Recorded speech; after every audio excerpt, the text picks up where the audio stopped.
तो आज के वीडियो में मैं आपको यह गैप अप सेटअप है यह समझाने वाला हूँ। इस सेटअप के दो टाइप होते हैं, एक गैप अप होता है और एक गैप डाउन होता है। दोनों सेटअप हम चार्ट पे तो समझेंगे ही, पहले मैं आपको साइकोलॉजी सिखा दूंगा जिससे आपको पता चले हम बाइंग और सेलिंग के ट्रेड है क्यों ले रहे हैं। जैसे मान लीजिए मार्केट ऐसा मूव कर रहा है, यहाँ एक हो सकता है रेड ग्रीन कैसे भी कलर की कैंडल बन रही थी। ऑल ऑफ सडन क्या हुआ, मार्केट ने एक तगड़ा गैप अप दे दिया, आखिरी कैंडल यहाँ पे क्लोज हुई और जो नेक्स्ट कैंडल है यहाँ पे ट्रेडिंग बंद हो गई। जैसे मान लीजिए कल का डे था, जो पहली कैंडल ओपन हुई वो यहाँ पे ओपन हुई और उसके बाद आप देख सकते हैं मार्केट यहाँ से अपसाइड जाने लगा। तो आप देखेंगे एक कैंडल यहाँ पे बंद हुई थी और नेक्स्ट डे मार्केट यहाँ पे चालू हुआ, मार्केट में इतना ज़्यादा गैप दिख गया है। अब ये जो गैप है यह पॉजिटिव साइड है, तो इसे क्या कहते हैं, गैप अप बोलते हैं। अब आपको डिमांड एंड सप्लाई वाले कॉन्सेप्ट से समझ में आ रहा होगा, ये वाला जो एरिया है ना आपका, ये वाला एरिया आपका क्या बन जाएगा, ये वाला एरिया आपका डिमांड वाला एरिया बन जाएगा। डिमांड वाला एरिया क्यों बन जाएगा, क्योंकि मार्केट यहाँ पे आई और उसके बाद आप देख सकते हैं नेक्स्ट डे बायर को यह लगा कि ये प्राइस इतनी कम है कि मार्केट को वो इतनी तेजी से अपसाइड ले गए। तो अब क्या होगा, नेक्स्ट बार जब भी कैंडल स्टिक डाउन साइड आएगी और इस एरिया तक आएगी, तो यहाँ से आपको जो पॉजिटिव मोमेंटम मिलेगा वो बहुत ही अच्छा मिलेगा और यहाँ से आप बाइंग का जो सेटअप है बहुत अच्छा ले सकते हैं। तो जब भी मार्केट गैप अप ओपन होगा और इस एरिया पे वापस टच करेगा, तो यहाँ से आप बाइंग का जो एरिया है वो लेंगे, क्योंकि ये क्या हो जाएगा, ये डिमांड एरिया हो जाएगा और डिमांड एरिया ही क्या होता है, सपोर्ट एरिया होता है। यहाँ से प्राइस क्या लेगी, सपोर्ट लेगी।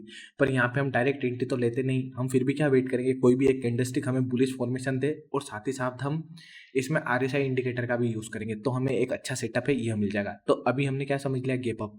अब मैं आपको क्या समझा देता हूँ, गैप डाउन। गैप डाउन में क्या हो सकता है, जैसे मान लीजिए मार्केट ऐसा नॉर्मल मूव कर रहा है, ऐसी कैंडल्स बनती जा रही थी, मार्केट ऐसा ही नॉर्मल चल रहा था और एकदम से यहाँ पे डे एंड हुआ और नेक्स्ट डे जो चालू हुआ वो मार्केट में इतना डाउन चालू हुआ और मार्केट ऐसा डाउन जाने लगा। तो आप देखेंगे मार्केट क्या हुआ, यहाँ पे मार्केट की क्लोजिंग प्राइस थी लास्ट डे की और यहाँ पे आप देखेंगे आज का दिन है जहाँ मार्केट की ये क्या हो गई, ओपनिंग प्राइस देखेंगे। आप देखेंगे मार्केट में इतना नेगेटिव सेंटीमेंट है कि मार्केट इतना डाउन हो ओपन हुआ। इसका मतलब क्या है, ये वाला जो एरिया है, इस एरिया पे लग रहा है कि ये जो स्टॉक की प्राइस है ये जितने भी लोगों को लग रहा है कि बहुत ज़्यादा है और यहाँ से मार्केट ज़्यादा जाना चाहिए, इसीलिए आप देख सकते हैं इतना शार्प मोमेंटम आया। अब कभी भी जो ये प्राइस रहेगी ना, ये कैंडल बन के अप होके जब ये इस साइड तक पहुंचेगी, तो यहाँ पे आने के बाद मार्केट में यहाँ से आपको वापस से क्या मिलेगा, डाउन साइड की तरफ एक ट्रेड है मिल जाएगा। ट्रेड क्यों मिलेगा, क्योंकि ये वाला एरिया सप्लाई एरिया हो जाएगी और मैंने आपको क्या बताया, सप्लाई एरिया पे जब भी प्राइस आती है तो स्टॉक बहुत ही तेजी से क्या होता है, डाउन साइड की तरफ मूव करता है। तो यहाँ से आप सेल का ट्रेड लेंगे। अब सेल के ट्रेड में भी आप कैंडल स्टिक का फॉर्मेशन देखेंगे और RSI देखेंगे। हम दोनों चीज़ें सीख चुके हैं, तो चलिए अभी हम सेटअप बनाते हैं और आपको टाइम फ्रेम में यह बताते हैं। तो इस सेटअप को बनाने के लिए आपको सबसे जो जरूरी चीज़ ध्यान में देनी होगी, सबसे पहले आप यह चार्ट है, चार्ट खोल लीजिएगा और इस स्ट्रेटेजी को आप 15 मिनट पे यूज़ करेंगे। 15 मिनट पे यह बहुत अच्छे से काम करती है। अगर आपको लगता है कि यह 15 मिनट टाइम फ्रेम ज़्यादा स्लो हो रही है तो आप 5 मिनट पे जाइएगा, पर मैं इसे पर्सनली 15 मिनट पे यूज़ करता हूँ। बाकी ये जो टाइम फ्रेम है ना, ये आपकी ट्रेडिंग स्टाइल पे डिपेंड करती है। मैं अपने हिसाब से अपनी बेस्ट बताता हूँ, क्या पता आपकी ट्रेडिंग स्टाइल थोड़ी डिफरेंट हो, तो आप 5 मिनट और 15 मिनट दोनों को टेस्ट कर लीजिएगा। ट्रेडिंग के लेने के तरीके तो हमेशा सेम ही रहेंगे, बस आपकी टाइम फ्रेम में वह चेंज हो जाएगी। तो आप 15 मिनट की टाइम फ्रेम लगाइएगा और इंडिकेटर में वही आपको नॉर्मल अपना RSI लगाना है। आपने पिछली वाली स्ट्रेटेजी में भी लगाया होगा, तो हमारा यहाँ RSI इंडिकेटर है, यह लग गया। अब ये जो सेटअप है ना, मैं आपको थ्योरी तो समझ ली, अब मैं आपको लाइव मार्केट में जो ट्रेड है ना वह सिखाता हूँ।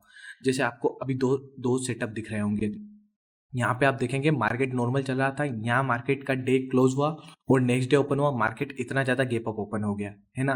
तो ये आपको गैप अप वाला सेटअप दिख रहा होगा। तो अब मैं आपको ये लाइव चार्ट में क्या है, ट्रेड करना भी सिखा दूंगा। तो इसे आप ट्रेड कैसे करेंगे, उसके लिए हम ये जो लाइव चार्ट का रिप्ले है ना, इसे यहाँ तक ले जाते हैं और थोड़ा सा जो डीप है इसे डीप में समझने की कोशिश करेंगे। तो अभी आप क्या देखेंगे, गैप अप सेटअप समझने के लिए सबसे पहले आपको क्या देखना है कि कैंडल स्टिक यहाँ क्लोज हुई है और नेक्स्ट कैंडल इतनी ज़्यादा ऊपर ओपन हुई है, आपको क्लियर कट गैप है दिखनी चाहिए।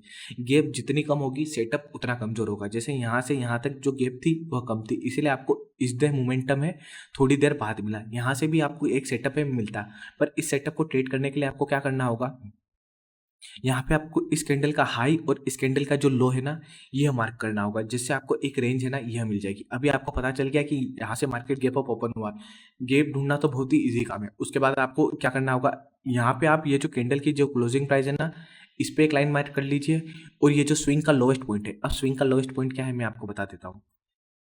जैसे जब भी मार्केट गैप अप ओपन होगा तो स्टॉक ऐसा ट्रेड करके ऐसा जाएगा। तो यहाँ आपको क्या करनी है, जो रिसेंट कैंडल होगी, जो सबसे लास्ट कैंडल होगी, इसकी क्लोजिंग प्राइस लेनी है और जो भी लोएस्ट प्राइस है वो लेना है, जिससे आपको ये रेंज मिल जाएगी। अब आपको ये रेंज मिल जाएगी, उसके बाद आपको क्या वेट करना है, जब भी प्राइस इस रेंज पे वापस आएगी तो आप बाइंग का ट्रेड लेंगे, क्योंकि ये वाला एरिया क्या हो जाएगा, आपका डिमांड एरिया हो जाएगा। और यहाँ पे जब भी स्टॉक आता है तो मार्केट बहुत तेजी से भगता है, आपको तो पता ही है। तो चलिए अभी हम देखते हैं कि मार्केट में इस रेंज पे जो प्राइस है वो कब आएगी। उसके लिए हम ये जो चार्ट है, थोड़ा सा चार्ट को क्या कर देते हैं, प्ले कर देते हैं, जिसे हम देखते हैं। अभी आप देख सकते हैं प्राइस इतनी ऊपर है। अब आप देखिए, ओके। तो यहाँ पे आप देख सकते हैं, थोड़ा सा हम पीछे कर लेते हैं, जिससे आप और आसानी से समझ जाएंगे। जैसे आप यहाँ पर देखेंगे कि यहाँ पे भी डे क्लोज हुआ है ना, और यहाँ पे डे ओपन हुआ। डे ओपन होने के बाद आपको वेट करना है कि इस रेंज को, ये जो कैंडल स्टिक है, यह टच करे। इसके लिए अभी हम वेट करेंगे यहाँ पे टच होने का। नेक्स्ट कैंडल देख सकते हैं आप, टच कर गई, पर ये कैंडल क्या थी, रेड कलर की थी। क्या ये किसी भी एंगल से बुलिश है, नहीं है। पर यहाँ पे आप RSI देखेंगे, RSI कहाँ पे आ गया है, 30 के नीचे आ गया है, ये 11 के एरिया पे आ गया। RSI ने तो आपको क्लियर कट बता दिया है कि यहाँ से अपसाइड जा सकते हैं, क्योंकि 30 के नीचे मार्केट ओवरसोल्ड है और यहाँ अपसाइड जाने का तरीका है। पर अपसाइड जाने का हम और कंफर्मेशन कैसे ले रहे हैं, हमने ये रेंज भी ड्रॉ कर रखी है। इसके बाद भी हम क्या करेंगे, कैंडल बनने का वेट करेंगे। तो हम 3 कंफर्मेशन पे ट्रेड करें, इसलिए हमें प्रॉफिट होने के चांसेस ज़्यादा है। ये नेक्स्ट कैंडल बनेगी और आप देख सकते हैं ये हमारी कैंडल क्या है, मोरू बोजो है। मैंने आपको 2 ही बुलिश कैंडल बताई थी, इसे आप ट्रेड कैसे करेंगे। इस कैंडल की ये जो क्लोजिंग प्राइस है ना, यहाँ पे आप एंट्री लेंगे और इस कैंडल का ये जो लो है ना, लो के यहाँ पे आप स्टॉप लॉस रखेंगे। अब आपको स्टॉप लॉस लास्ट वाली मेथड है वैसा ही रखना है। आपको यहाँ पे एक लाइन ड्रॉ करनी है। अगर कोई भी एक रेड कैंडलस्टिक इस लाइन के नीचे क्लोजिंग देगी तो एग्जिट करेगा, नहीं तो बहुत सी बार कैसा होगा, स्टॉक अप जाएगा, यहाँ से आपका स्टॉप लॉस उड़ाएगा और फिर वापस अप जाके प्रॉफिट है हिट कर देगा, ऐसा होता है। और इसके बाद से ये जो है ना, ये निफ्टी में है। निफ्टी में जैसे आप 100 पॉइंट का भी प्रॉफिट है ना, ज़्यादा से ज़्यादा आप 100 पॉइंट का प्रॉफिट बुक करिए और निकलते बनिए। यहाँ पे आपको यह ध्यान देना होगा, जैसे क्योंकि ये जो स्ट्रेटेजी है ना, इसकी एक्यूरेसी बहुत ही बढ़िया है, आपको यह ध्यान देना होगा। जैसे यहाँ पे आप देख सकते हैं हमारा टारगेट कितना हो गया, 103 पॉइंट का हो गया। जब आप टारगेट बड़े रखने लगेंगे ना, तो उसके बाद अगर आप अच्छे ट्रेडर बन जाएंगे तो आप और बड़े बड़े भी टारगेट ले सकते हैं। पर सबसे पहले आप निफ्टी में ट्रेड कर रहे हैं तो 100 पॉइंट लेके निकलिएगा। तो यहाँ पे अब आप देखेंगे नेक्स्ट कैंडल बनी, ये भी पॉजिटिव बनी। इससे नेक्स्ट कैंडल है, आप देखेंगे मार्केट अभी हमारे फेवर में मूव कर रहा है। अभी हम क्या है, पॉजिटिव में ही चल रहे हैं और नेक्स्ट कैंडल देखते जाएंगे। हम देखते हैं हमारा टारगेट हिट होगा या स्टॉप लॉस हिट होगा। अभी आप देख सकते हैं कि मार्केट हल्का सा डाउन जाने लगा, अप जाने लगा, डाउन जाने लगा। और आप देख सकते हैं सिर्फ ये एक ही कैंडल की विक बनी और आपका जो टारगेट है, टारगेट हिट हो गया और यहाँ पे आपको इतना इजीली प्रॉफिट हिट हो गया। और यहाँ पे आपको एक और चीज़ क्या पता चलेगी, ये जो प्राइस है, प्राइस यहाँ से यहाँ तक इतनी तेज नहीं भागी जितना तेज RSI भागा। RSI ने पहले ही बता दिया कि स्टॉक की स्पीड बढ़ने वाली है जो इस कैंडल पर बनी, पर इंडिकेटर ने आपको इंडिकेशन दे दिया था RSI ने स्पीड बढ़ने का। इसलिए आप देखेंगे RSI इतना तेज गया और जो हमारी कैंडल स्टॉक की प्राइस थी वो इतना धीरे बढ़ी। आप यह समझ गए। ऐसा मैं आपको एक और ट्रेड है बाइक का और लेके बता देता हूँ। अभी आप यहाँ पर देखेंगे एक गैप आपको यहाँ दिख रही है ना, यहाँ आप देखेंगे मार्केट यहाँ क्लोज हुआ और यहाँ ओपन हुआ, आपको इतनी तगड़ी गैप दिख गई। मतलब ये वाला जो एरिया हो जाएगा, ये डिमांड एरिया हो जाएगा। अब इस डिमांड एरिया को आपको ड्रॉ कैसे करना है, जो भी सबसे रिसेंट कैंडल है, इस कैंडल का ये जो क्लोजिंग प्राइस है, यहाँ पे आप क्या कर लीजिए, एक लाइन है यह ड्रॉ कर लीजिए। एक लाइन आपने यहाँ पर ड्रॉ करी और जो दूसरी लाइन है, नॉर्मली मैंने आपको क्या बोला था, कैंडल के ये जो लोवेस्ट पॉइंट है यहाँ पे ड्रॉ करनी थी, पर इतनी बड़ी भी हम रेंज नहीं लेते हैं। जब रेंज इतनी बड़ी हो जाएगी तो इस कैंडल से ये जो प्रीवियस वाली कैंडल है, यहाँ पे आप जो रेंज है ना, यह ड्रॉ कर लीजिएगा। रेंज आप थोड़ी कॉमन सेंस से ड्रॉ करेंगे ना तो आप इजीली करने लगेंगे। आप चाहे तो बड़ी रेंज है, बड़ी रेंज भी ड्रॉ कर सकते हैं। चलिए हमने इतनी बड़ी ही रेंज ड्रॉ कर दी। अब आपको इस रेंज में जब भी प्राइस मिलेगी और बुलिश फॉर्मेशन मिलेगा तो आप एंट्री करेंगे। और अभी आप RSI भी देख सकते हैं, RSI 48 पे। अब चलिए हम वेट करते हैं कि क्या होगा मार्केट में। अभी एक बुलिश कैंडल बनी, पर क्या इस रेंज पे बनी, नहीं, तो हम बाइंग का जो ट्रेड है अभी नहीं लेंगे। हम वेट करेंगे बुलिश फॉर्मेशन बनने का। उसके लिए अभी हम ये जो रेंज है इसमें कैंडल को आने देंगे। नेक्स्ट कैंडल रेड बनी, हम चाहते हैं कि प्राइस इस ब्लू वाली लाइन है इसे तो कम से कम टच करे। तो आप देख सकते हैं अभी प्राइस फिर से नीचे आ रही है, आ रही है, आ रही है, आ रही है, आ रही है। और यहाँ पे देखिए, यहाँ पे आ गई। यहाँ पे आप देख सकते हैं इस कैंडल ने टच करा, पर ये कैंडल बुलिश है, नहीं है। इसके नेक्स्ट कैंडल है, ये वाली कैंडल बुलिश है। तो आपको क्या करना है, इस कैंडल की क्लोजिंग पे एंट्री लेना है और यहाँ जो लोअर वाली लाइन है यह ड्रॉ करनी है। अगर कोई भी रेड कैंडलस्टिक इसके नीचे क्लोजिंग देगी तो आप एग्जिट करेंगे, यह तो आपको पता ही है। चलिए हम एंट्री है वो भी ले लेते हैं। इस कैंडल की क्लोजिंग प्राइस पे एंट्री करी और स्टॉप लॉस सेम कैंडल के लो पे रखेंगे, पर जब भी कैंडलस्टिक इसके नीचे क्लोजिंग देगी रेड कलर की तो आप एग्जिट करेंगे। और टारगेट कितना रखेंगे, यहाँ 100 पॉइंट की टारगेट है, यह रखिएगा। तो चलिए देखते क्या 100 पॉइंट का टारगेट अचीव होगा। और देख सकते हैं आपको 100 पॉइंट का टारगेट है, इतना इजीली अचीव हो गया और इस कैंडल का हाई यहाँ पे था। तो ऐसे आपने बाइंग के ट्रेड है यह लेना सीख लिया। अब चलिए मैं आपको सेलिंग के जो ट्रेड है वह लेना बताता हूँ। अब सेलिंग का सेटअप आपको यहाँ पर दिखेगा, यहाँ पे सेटअप देखिएगा और थोड़ा कॉमन सेंस है उसका यूज करिएगा। यहाँ पे आप क्या देख सकते हैं कि मार्केट में प्राइस यहाँ पे क्लोज हुई और डे में ओपन यहाँ पे हुई, आपको गैप डाउन ओपन है दिख रहा है। तो आपको क्या करना होगा, अभी आप यहाँ पर देखेंगे कि सबसे पहले मैंने आपको बोला था रिसेंट कैंडल की, पर आप यहाँ पर देखेंगे एक एरिया आपको दिख रहा होगा, ये वाला एरिया कितना तगड़ा दिख रहा है। इस एरिया पे आपको मैक्सिमम टच पॉइंट है यह मिल रहे हैं, क्योंकि कितने सारे कैंडल की टच पॉइंट है। तो एक लाइन यहाँ ड्रॉ कर लीजिए और एक लाइन यहाँ ड्रॉ कर लीजिए, तो यह जो रेंज है आपकी बहुत अच्छी है, बहुत अच्छी रेंज बन जाएगी। तो चलिए हम यही रेंज है यह बनाने की कोशिश करते हैं। तो हम क्या करते हैं, एक जो लाइन है वह ड्रॉ कर लेते हैं। आपने एक लाइन यहाँ पे ड्रॉ कर ली और जो दूसरी लाइन है यहाँ पे ड्रॉ कर ली। अब आपको जब भी आप सेलिंग के ट्रेड ले रहे हैं तो आपको ध्यान देना है, सेलिंग के ट्रेड में अगर RSI 30 के बिलो है तो वह ट्रेड आपको अवॉइड करना चाहिए। ऐसा ही बाइंग में होगा, अगर आप बाइंग का ट्रेड ले रहे हैं और RSI 70 के अबव है तो आपको वह ट्रेड नहीं लेना चाहिए। इसके अलावा जो नॉर्मल RSI यूज़ करते हैं आपको पता ही है कि जैसे बाइंग में अगर RSI 30 के पास है तो ज़्यादा प्रॉफिट होने के चांसेस है, और अगर सेलिंग में RSI 70 के ऊपर है तो ज़्यादा प्रॉफिट होने के चांसेस है। तो चलिए हम देखते हैं अभी क्या हो रहा है। अभी हम इस लेवल को टच करने का वेट करेंगे। अभी आप देख सकते हैं मार्केट में इतना गैप अप हुआ और इस रेंज को लगभग टच कर दिया। इस रेंज को इसने टच कर दिया, पर क्या ये कैंडल बियरिश थी? नहीं, इससे नेक्स्ट कैंडल है यह बियरिश है। इसलिए आप इस कैंडल की क्लोजिंग पे एंट्री करेंगे और इस कैंडल के हाई पे आप एसएल रखेंगे, पर एसएल के लिए आप एक लाइन ड्रॉ करेंगे। कोई भी कैंडल स्टिक इसके ऊपर क्लोजिंग देगी तो आप एग्जिट कर सकते हैं। तो चलिए हम क्या करते हैं, यहाँ पे एंट्री लेते हैं। सेम कैंडल के हाई पे आप क्या रखेंगे, सेम कैंडल के हाई पे आप एसएल रखेंगे।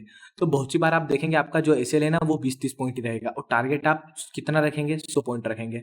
अब ये हमारा बैंक निफ्टी है, तो बैंक निफ्टी में आपको कितना टारगेट रखना है, बैंक निफ्टी में आपको 250 पॉइंट है, 250 पॉइंट टारगेट रखना है। अभी तक जो हमने 2 ट्रेड बताए थे वो निफ्टी के लिए, निफ्टी में टारगेट 100 पॉइंट है और बैंक निफ्टी में टारगेट कितना है, 250 पॉइंट है। आप समझ गए? तो अभी हम देखेंगे क्या हमारा टारगेट हिट होगा या हमारा लॉस होगा। तो अभी आप देख सकते हैं market up down up down up, और यहाँ देख सकते हैं आपका टारगेट है हिट हो गया।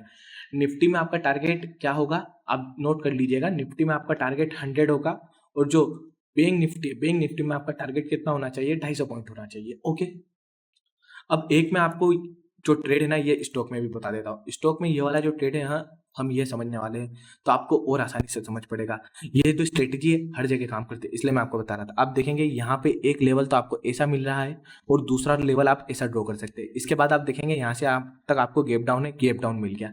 ठीक है, इससे पहले मैंने आपको क्या बताया था, अगर RSI 70 के अबव है तो सेलिंग में आपको और अच्छा ट्रेड है यह मिल सकता है। तो चलिए सबसे पहले हम जो रेंज है रेंज ड्रॉ करेंगे। रेंज ड्रॉ करना आप समझ रहे हैं ना, ये कैंडल की क्लोजिंग जो भी मैक्सिमम टच पॉइंट से मिल रही है आप उससे लेंगे और एक यहाँ पे लेंगे। तो अपसाइड वाली रेंज इतनी इंपॉर्टेंट नहीं है जितनी डाउन साइड आ रही है। तो चलिए हम वेट करते हैं कि ये जो प्राइस है यहाँ तक टच करे, उसके लिए हम ये जो मार्केट है इसे अपसाइड मूव करते हैं। अभी आप देखेंगे कि मार्केट ने इस रेंज को भी अपसाइड की तरफ ब्रेक कर दिया है ना। अब ये लोअर वाली रेंज आपको टच करनी थी और ये अपर वाले के भी ऊपर चलेगी, पर यहाँ पे आप सेलिंग का ट्रेड लेंगे जबकि इंडस्ट्री इतनी बुलिश है, नहीं लेंगे ना, क्योंकि आपने तो ट्रेडिंग सीख लिया है। तो अभी हम रेड कैंडल बनने का वेट करेंगे। देखिए आपकी जो रेड कैंडल है ना यह बन गई। तो अब आपको क्या करना होगा, इस रेड कैंडल पे आप ट्रेड कैसे लेंगे, इस कैंडलस्टिक की ये जो क्लोजिंग प्राइस है ना यहाँ पे आप एंट्री लेंगे। तो यहाँ पे आपने एंट्री ले ली और इस कैंडल के हाई पे आप एसएल रखेंगे। एसएल के लिए लाइन ड्रॉ करेंगे और कैंडल किसके ऊपर क्लोजिंग देगी तो ही आप एग्जिट है यह करेंगे। ओके, तो चलिए हम देखते हैं क्या हमारा टारगेट हिट होता है या प्रॉफिट हिट होता है। अब जब भी आप स्टॉक में ट्रेड करें तो स्टॉक में ट्रेड करने के लिए आपको क्या करना है, जितना आपने रिस्क लिया है उससे डबल प्रॉफिट बुक करना है। और निफ्टी और बैंक निफ्टी का तो टारगेट मैंने आपको बता ही दिया है। यहाँ आप देख सकते हैं आपको तीसरी कैंडल में टारगेट बुक हो जाता है। तो अब आपको क्या ध्यान देना है, अगर आप निफ्टी में और बैंक निफ्टी में ट्रेड कर रहे हैं तो चलिए मैं आपको टारगेट बता देता हूँ। अगर आप स्टॉक्स में ट्रेड कर रहे हैं तो आपने जितना रिस्क लिया है उससे आप 1:2 का प्रॉफिट है यह बुक करेंगे। अगर आप निफ्टी में ट्रेड कर रहे हैं तो निफ्टी में ट्रेड करने के लिए आप क्या करेंगे, आप 100 पॉइंट का टारगेट लेंगे। बैंक निफ्टी में आप क्या करेंगे, 250 पॉइंट का टारगेट लेंगे और इस स्ट्रेटजी का आप इजीली यूज कर सकते हैं। ये टारगेट मैंने खुद बनाया है। अगर आप प्रैक्टिस करते हैं और आपको लगता है कि मैं निफ्टी में 200 पॉइंट भी ले पा रहा हूँ, बैंक निफ्टी में 400 पॉइंट भी ले पा रहा हूँ, तो आप यह भी टारगेट रख सकते हैं। अभी आपकी प्रैक्टिस पे डिपेंड है। मैं यह टारगेट रखता हूँ जो मैंने आपके साथ शेयर कर दिए। तो आप इसकी प्रैक्टिस करिएगा तो आप इजीली इस स्ट्रेटजी को एक मास्टर कर सकते हैं। यह स्ट्रेटजी बहुत ही ज़्यादा प्रॉफिटेबल है क्योंकि गैप अप सेटअप बहुत अच्छे से काम करता है। तो इसकी प्रैक्टिस करेंगे तो आप इजीली अच्छा प्रॉफिट है बुक करने लगेंगे।